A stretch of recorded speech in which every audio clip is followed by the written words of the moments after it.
Mesdames et messieurs, bonsoir. Merci de nous rejoindre pour cette nouvelle édition du 22h. À la une de ce dimanche 21 décembre 2014. Le président de la République, Ismaël Omar Guelleh, a lancé ce matin officiellement l'assurance maladie universelle. Autre titre dans cette édition, les pourparlers entre la Somalie et la Somaliland entamés hier se sont poursuivis aujourd'hui pour aboutir à un accord entre les deux pays. C'est tout pour les sommaires. Merci d'être avec nous sur Télé Djibouti. Annoncé par fin 2014, longtemps attendu, le pari est finalement tenu. Il s'agit de l'AMU, l'assurance maladie universelle, l'ambitieux projet du président de la République pour une couverture médicale maximale. L'annonce a été faite aujourd'hui, 21 décembre, lors d'une importante cérémonie qui se tenait au Djibouti Palace Campeski.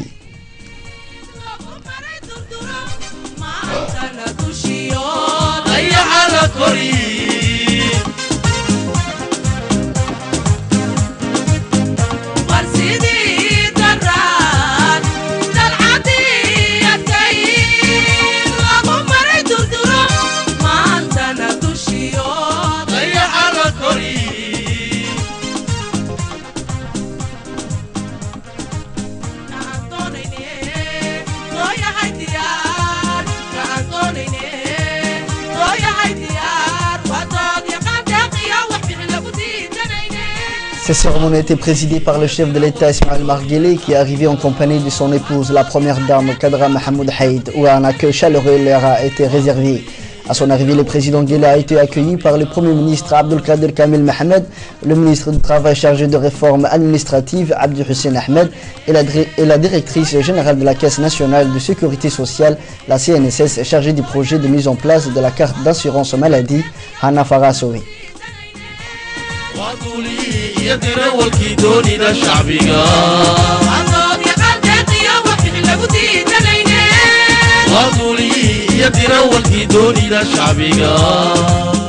La cérémonie a vu la participation également des membres du gouvernement, de l'Assemblée, des différents corps constitués, civils et militaires, ainsi que de représentants de la société civile.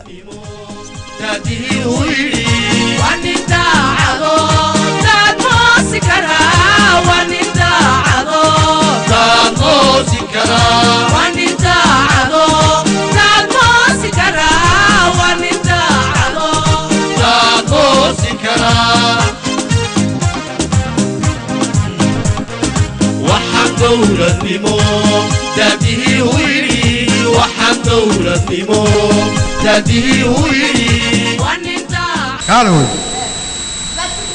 هويو ماشي قلقلون ما وجهنا ما إن هذا يأبنا ما وحوي كاركا ماركس كاركا ما هو كانوا حوي عايشة العاصمات.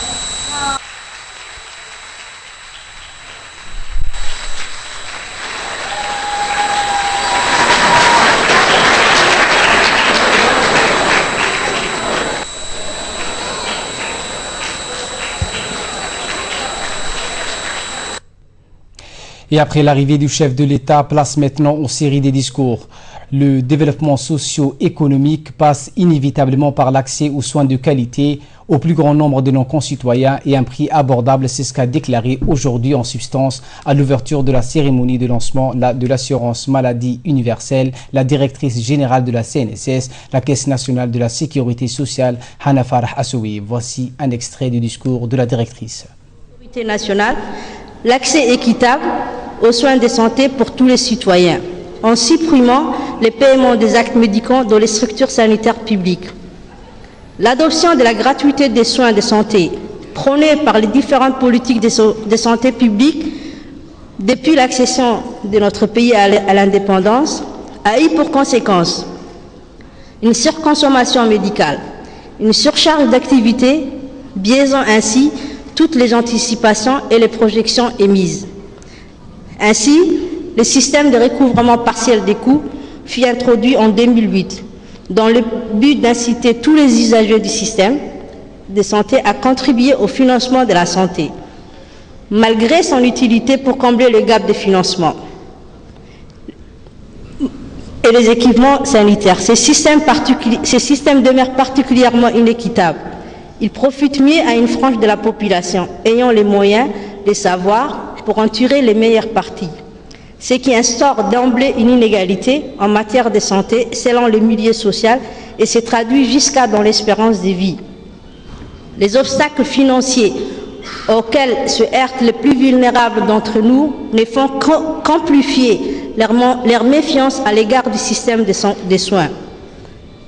Face à ces constats, le président de la République a initié tout récemment la mise en place d'un système d'assurance maladie universelle dont la loi fut adoptée à l'unanimité par le Parlement. Cette loi, ratifiée le 5 février 2014, définit les contours et l'architecture de l'assurance maladie universelle, qui est composée de deux régimes. Le régime MO, l'assurance maladie obligatoire, et le régime PASS, le programme d'assistance sociale santé. Ce système d'assurance maladie vise à garantir à l'ensemble des Djiboutiens un accès sans interruption des soins. Il s'agit d'un système contributif basé sur les principes de base de la protection sociale. Autrement dit, contribuer en fonction de ses revenus et recevoir selon ses besoins. Il est aussi fondé sur les principes de la solidarité et de la mutualisation des risques et du tiers payant. Ce système permettra désormais aux plus nantis d'appuyer les plus démunis, aux bien portants d'appuyer les souffrants. Cette solidarité, socle de notre culture, prendra tout son sens à travers ces systèmes ambitieux. Le ministre du Travail chargé de la réforme administrative, M. Abdi Hussein Ahmed, a indiqué pour sa part que la mise en œuvre de l'assurance maladie universelle est d'abord une forme de lutte contre l'exclusion d'une partie de la population qui n'a nécessairement besoin d'être prise en charge et d'être soignée. Les soins pour tous font partie des objectifs de développement du millénaire décrétés par les Nations Unies au début de ce XXIe siècle. Les droits à la sécurité sociale sont également réclamés et défendus par le Bureau international du travail, le BIT, pour être applicable sur le continent africain avant 2015. On l'écoute. Monsieur le Président, tous les moyens sont mis en place pour la réussite du lancement de l'assurance maladie universelle. Le contenu des prestations AMU se décline comme suit: l'assurance maladie obligatoire ou AMO, qui est un régime contributif, se compose de 3 régimes: le régime des agents de l'État, le régime des travailleurs indépendants, le régime des étudiants et des retraités. Le programme d'assistance sociale de santé, ou PASS, est un régime subventionné. Il vise et concerne pratiquement les personnes dites indigentes. Chaque affilié disposera d'une carte vitale pour se soigner, comme on l'avait vu dans le sketch. Les financements des différentes prestations AMU sont mis en place. Le FSS AMU, le Fonds social donc de solidarité, est alimenté à hauteur de 1 milliard de francs Djibouti et une dotation de plus de 1,3 milliard figure dans la loi des finances 2015 pour prendre en charge la population assujettie à l'assurance maladie obligatoire. Excellence, Monsieur le Président, à travers la mise en œuvre de l'AMU qui s'est élargie aux couches de la population qui en étaient exclues, notre pays s'est non seulement conformé aux préoccupations des Nations Unies à travers la Déclaration universelle des droits de l'homme ou à l'atteinte des objectifs du millénaire OMD sur le droit à la sécurité sociale pour tous, mais aussi à l'objectif du BIT pour l'Afrique 2007-2015 qui estime que le défi principal pour la protection sociale en Afrique est d'étendre la couverture de la sécurité sociale pour permettre l'accès aux soins de santé à l'ensemble de la population.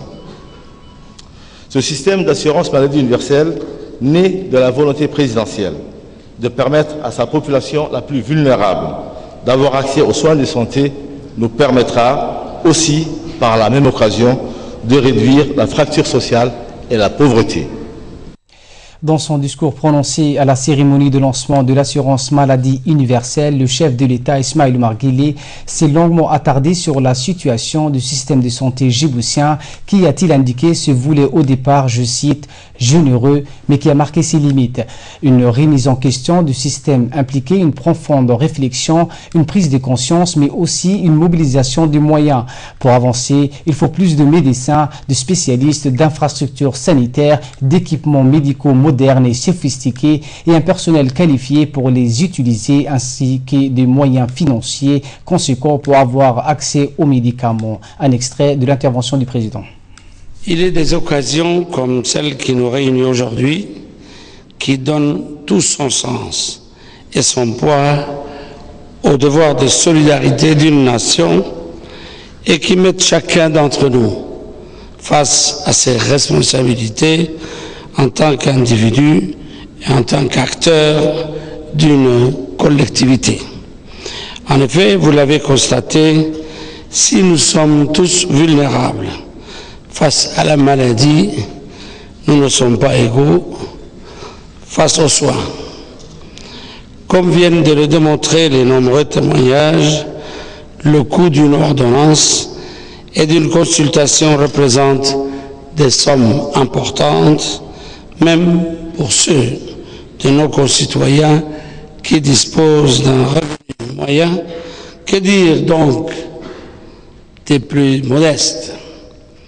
Les familles sont donc confrontées à des choix difficiles dans les périodes les plus incertaines de leur vie. Le paiement direct rend de ce fait inaccessible, même certains soins de base et contribue à la paupérisation de nos populations ainsi qu'à la dégradation de leur état de santé.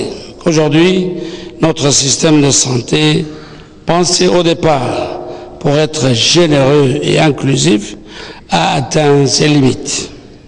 Il montre des défaillances qui doivent nous interpeller.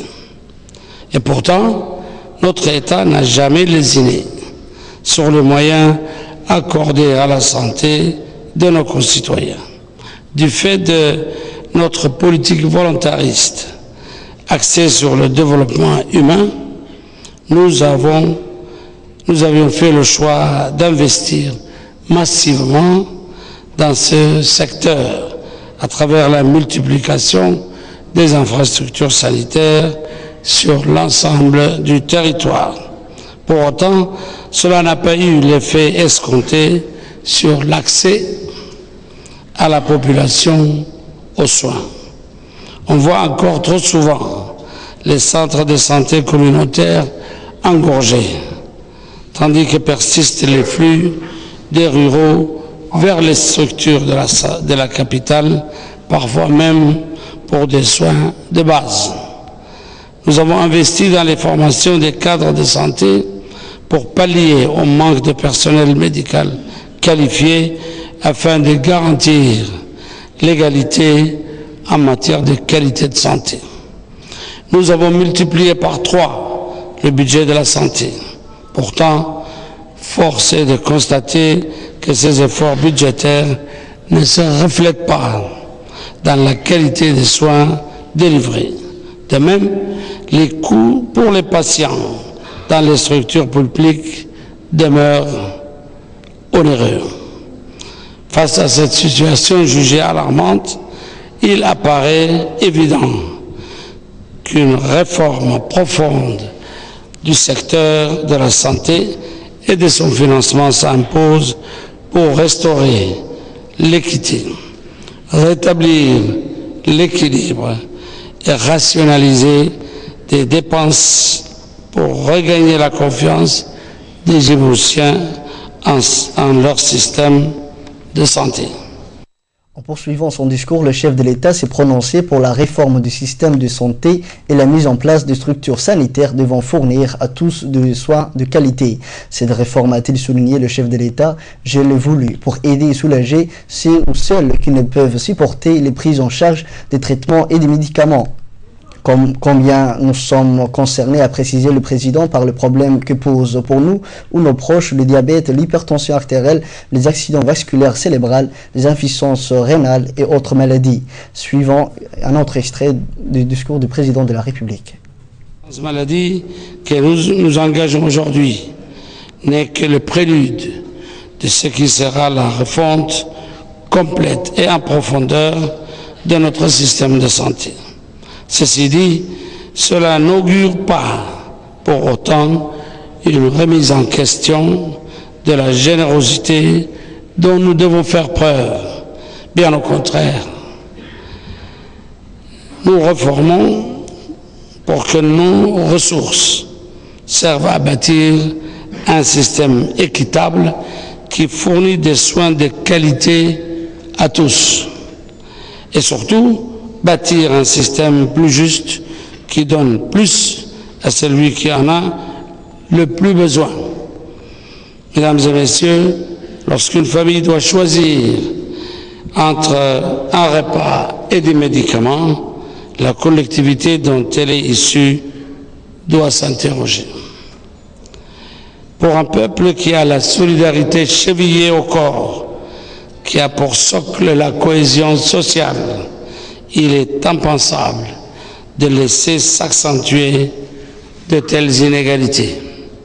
C'est pourquoi il est urgent que cette réforme voie le jour pour réactiver la chaîne de solidarité nationale.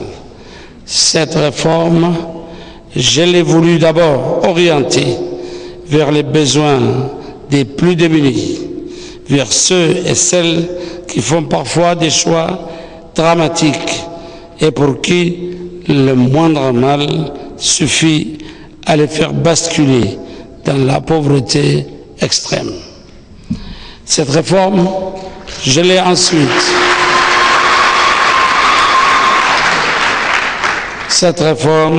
ensuite voulue pour celles et ceux qui sont des membres actifs de notre société, qui travaillent, qui se lèvent chaque matin et font des métiers parfois difficiles pour subvenir aux besoins de leur famille, mais pour qui un accident ou une maladie sérieuse signifie la perte du revenu, la dépendance et donc l'appauvrissement. Cette réforme, je l'ai aussi voulu pour soulager celles et ceux qui supportent seuls les traitements longs et coûteux liés aux maladies chroniques. On le sait, une hypertension artérielle ou un diabète mal suivi du fait des paiements associés au suivi médical aboutissent le plus souvent à des maux bien plus graves et même fatals, tels que l'AVC ou les insuffisances rénales. Les raisons sont donc nombreuses pour que nous demandions à chacun, quelle que soit sa capacité contributive, d'apporter sa pierre à l'édifice afin de restaurer ensemble la justice sociale face à ce grand aléa de la vie qu'est la maladie. Mesdames et messieurs, le droit à la santé est un droit fondamental et universel. Concrétiser cette universalité est certes un choix ambitieux, mais qui demeure, chacun doit en avoir conscience, éminemment coûteux. Peu importe, nous y mettrons le prix, mais exigerons l'efficience à tous les niveaux. Il est donc important de bannir certains comportements égoïstes, car le succès, autant que l'échec de ce projet dépendront en grande partie de notre façon de préserver ce qui deviendra un acquis social dont nous pourrons être fiers. Salam alaikum. La ministre de la Promotion de la Femme et du Planning familial chargée des relations avec le Parlement, Hasna Barkhadaoud, s'est exprimée sur les sujets à l'issue de la cérémonie de lancement de l'assurance maladie universelle. Nous écoutons. La prise en charge en fait sociale, non pas seulement médicale mais sociale, puisqu'en fait ce qu'on a ici, le président de la République a mis en place, c'est une institutionnalisation de notre système de solidarité traditionnel et culturel, puisque comme vous le savez, toutes les dépenses de santé de la famille incombaient à la personne qui travaillait, le cadre et la personne qui avait un revenu fixe, ou bien soit dans le privé, soit dans le public. Donc il y avait un système de solidarité traditionnel qui existait et la mise en place de cette assurance maladie universelle va permettre aux plus pauvres, à ceux qui ont des emplois, donc, comme le disait le président de la République, privés, mais qui ne peuvent pas donc, se permettre de tomber malade, parce que s'ils tombent malades, c'est leur revenu qui en pâtit, à toutes ces personnes-là donc d'être prises en charge. Et donc je crois que ça aura des répercussions sur le plan social, puisque tous ceux qui contribuaient de leur poche à se soigner et à soigner leurs proches vont pouvoir donc bénéficier d'une amélioration de leurs revenus, puisque ce seront des dépenses en moins, et ça va permettre à une classe moyenne vraiment de se constituer. Donc non seulement ce programme a des répercussions sur la santé de nos concitoyens, mais également sur l'économie, je dirais, et c'est en cela que vraiment nous saluons l'action du président de la République. C'est une mesure historique, c'est une mesure très importante pour le devenir de nos populations et qui va nous permettre vraiment de positionner notre société et nos concitoyens dans le XXIe siècle.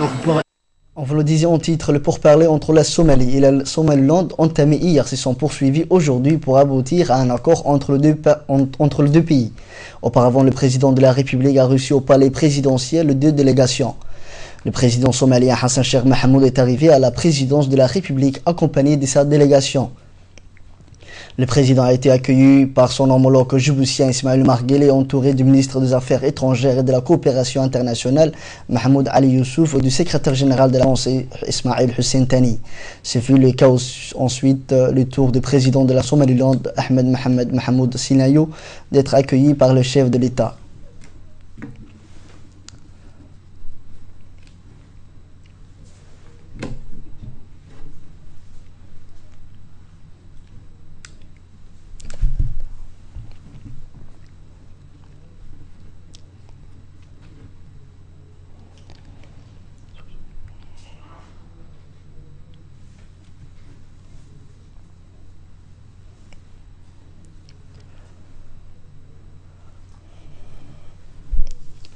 Les deux dirigeants ont ensuite eu une seconde entrevue. Ces balais diplomatiques fidèles à la tradition de la diplomatie djiboutienne qui est de promouvoir la paix et l'entente par la voie des dialogues.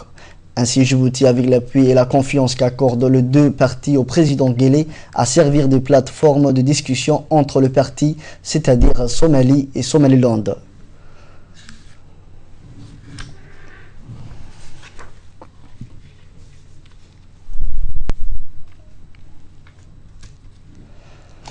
Après l'entretien avec le président de la République, les 2 délégations conduites respectivement par le président somalien Hassan Sheikh Mohamud et le président somalilandais Ahmed Mohamed Mahmoud Sinayo se sont réunis dans la salle du Conseil pour procéder à la signature d'un accord cadre entre la Somaliland et la Somalie.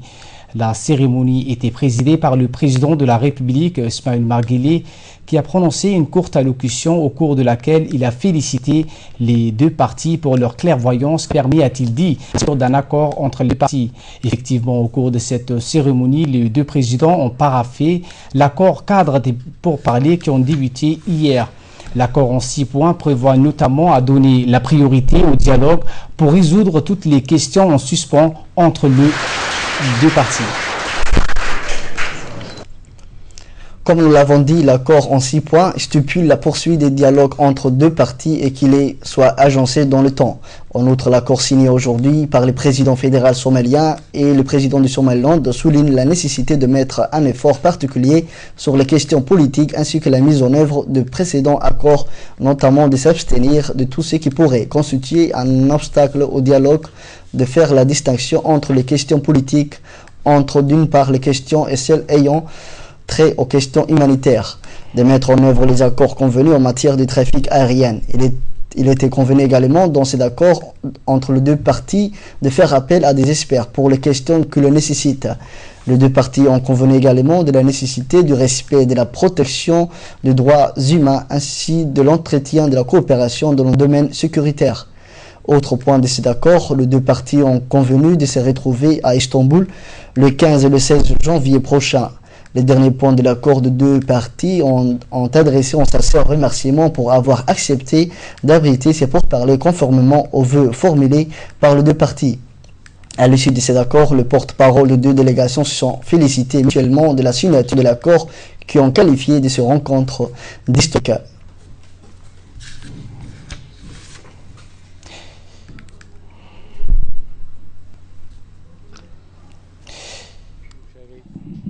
aad iyo aad ugu heshiinay inaanu arrimaha masiiriga ah ee shacbiga reer Soomaaliya shacbiga Soomaaliya naga sugayaan aan laga xisho sidaa.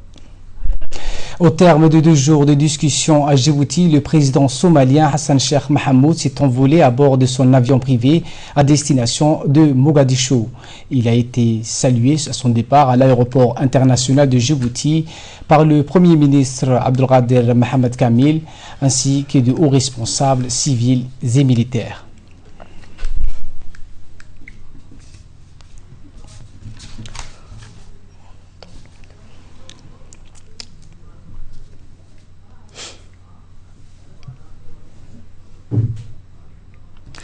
Autre nouvelle du pays, le ministère de l'Éducation nationale et de la formation professionnelle a lancé cette semaine une vaste campagne de visites inopinées dans les établissements scolaires de 5 régions de l'intérieur. C'est très tôt dans la matinée de lundi que le ministre de l'Éducation nationale, Dr Jama El-Mouki, a lancé cette opération de grande envergure qui vise à mener des opérations de contrôle et de suivi du bon fonctionnement des écoles dans les régions de l'intérieur.